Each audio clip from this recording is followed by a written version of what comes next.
15 bölüm. Жүйүт аймагынан келген кээ бир жүйүттөр бир туугандарды эгерде Мусанын мыйзамы боюнча сүннөткө отургузулбасаңар куткарылбайсыңар деп окутушту. Ушундан улам Павыл Барнава менен алардын ортосунда келишпестик пайда болуп, талаш тартыш чыкты. Ошондо Павыл менен Барнаваны жана дагы бир нече адамды бул маселе боюнча Иерусалимдеги элчилерге жана жыйын башчыларына жиберүүнү чечишти. Жыйын тарабынан жөнөтүлгөн алар Финикия менен Самарияны аралап бара жатып, ал жерлердеги бир туугандарга бутпарастардын Кудайга кайрылышкандыгы жөнүндө айтып, бардыгын кубандырышты. Иерусалимге келишкенде аларды жыйын, элчилер жана жыйын башчылары кабыл алышты. Алар Кудайдын өздөрү аркылуу кылган иштеринин бардыгын, анын бутпарастар үчүн ишеним эшигин кандай ачкандыгын айтып беришти. Ошондо фарисейлер тобунан Исага ишенип калгандардын кээ бирөөлөрү чыгып, бутпарастар сүннөткө отургузулууга тийиш, алардан Мусанын мыйзамын аткарууну талап кылуу керек дешти. Ошондо элчилер менен жыйын башчылары ушул маселени кароо үчүн чогулушту. Узакка созулган талкуудан кийин Петр ордунан туруп аларга мындай деди: Бир туугандар, бутпарастар мен аркылуу жакшы кабар угуп, Исага ишенип калуусу үчүн Кудай эң башында араңарда мени тандап алгандыгын билесиңер. Адамдын жүрөгүндөгүнү билген Кудай бизге ыйык рухту бергендей эле аларга да берди. Бул аркылуу Кудай аларды кабыл алгандыгын күбөлөндүрдү.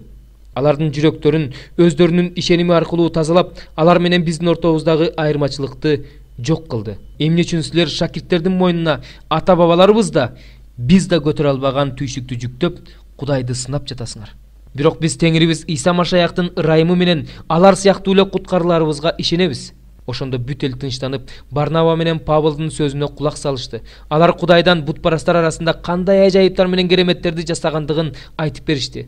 Алар сүйлөп бүтүшкөндөн кийин Жакып мындай деп сөз баштады: Бир туугандар, мага кулак салгылачы. Шимон бизге Кудайдын эң башында эле бутпарастарга назарын салып, алардан өзүнүн ысымы үчүн эл жаратууну каалаганын айтып берди. Бул жөнүндө пайгамбарлар мындай деп айтышкан: Андан кийин мен кайрылып келип, дөөттүн кулап калган чатырын кайрадан тургузам. Анын ичиндеги бузулган жерлерин калыбына келтирем, аны оңдойм. Ошондо менин ысымым кайсы элдердин арасында жарыя кылынса, ошол элдердин бардыгы Теңирди издешет дейт. Ушунун бардыгын жасап жаткан Теңир. Байыртадан бери эле Кудайга өзүнүн бардык иштери белгилүү. Ошондуктан мен бутпарастардын арасынан Кудайга кайрылгандарга ашыкча нерселерди жүктөбөө керек деп ойлойм. Тескерисинче аларга мындай деп жазып жибериш керек: буркандарга чалынган курмандыкты канды жана кан агызылбаган жан-жаныбардын канаттуунун этин жебегиле, ойноштук кылбагыла, өзүңөргө каалабаган нерсени башкаларга да каалабагыла. Анткени байыртадан бери эле Мусанын мыйзамы бардык шаарларда айтылып, ар бир ишемби күнү синагогаларда окулуп келе жатат. Ошондо элчилер менен жыйын башчылары жыйын менен чогуу ойлонуп, өздөрүнүн арасынан адамдарды, атап айтканда бир туугандардын арасында башчылык кылган Барзава дегенде ысымы бар жүйүттү жана Сыласты тандашты да, аларды Павыл жана Барнава менен бирге Антиохияга жиберүүнү чечишти. Төмөнкүдөй кат жазып, алар аркылуу берип жиберишти. Элчилердин, жыйын башчыларынын жана бир туугандардын атынан Антиохиядагы, Сириядагы жана Киликиядагы бутпарас бир туугандарыбызга салам айтабыз. Биздин арабыздан барган кээ бирөөлөр бутпарастар сүннөткө отургузулууга тийиш, алар мыйзамды аткаруулары керек деген сөздөр менен силерди тынчтандырып, олку-солку кылышканын уктук. Бирок биз аларга андай тапшырма берген эмеспиз. Ошондуктан биз чогулуп, кишилерди тандап, аларды Теңирибиз Иса Машаяк үчүн жандарын арнап койгон сүйүктүү бир туугандарыбыз Барнава жана Павыл менен бирге силерге жиберүүгө бир добуштан чечим чыгардык. Ошентип биз Жүйүт менен Сыласты жибердик. Алар муну силерге оозеки да түшүндүрүп беришет. Анткени ыйык рух жана биз силердин мойнуңарга төмөнкү эң маанилүү нерселерден башка эч кандай түйшүк жүктөлбөсүн деп чечтик. Буркандарга чалынган курмандыкты канды жана кан агызылбаган жан-жаныбардын канаттуунун этин жебегиле, ойноштук кылбагыла, өзүңөргө каалабаган нерсени башкаларга да каалабагыла. Ушулардан сактансаңар, жакшы кыласыңар, саламаттуу болгула. Ошентип жөнөтүлгөндөр Антиохияга келишти да, жыйынды чогултуп катты тапшырышты. Алар болсо катты окуп чыгып, бул акыл насаатка кубанышты.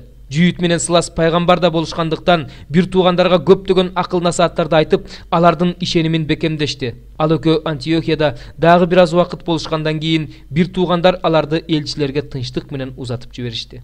Бирок Сылас Антиохияда калууну чечти. Жүйүт болсо Иерусалимге кайтты. Павыл менен Барнава да Антиохияда калып, башка көптөгөн адамдар менен бирдикте Теңирдин сөзүн үйрөтүп жана таратып жүрүштү. Бир аз убакыт өткөндөн кийин Павыл Барнавага Теңирдин сөзүн кайсы шаарларда айтсак, ошол шаарлардагы бир туугандарга кайра барып, алардын кандай жашап жатышканын көрүп келели деди.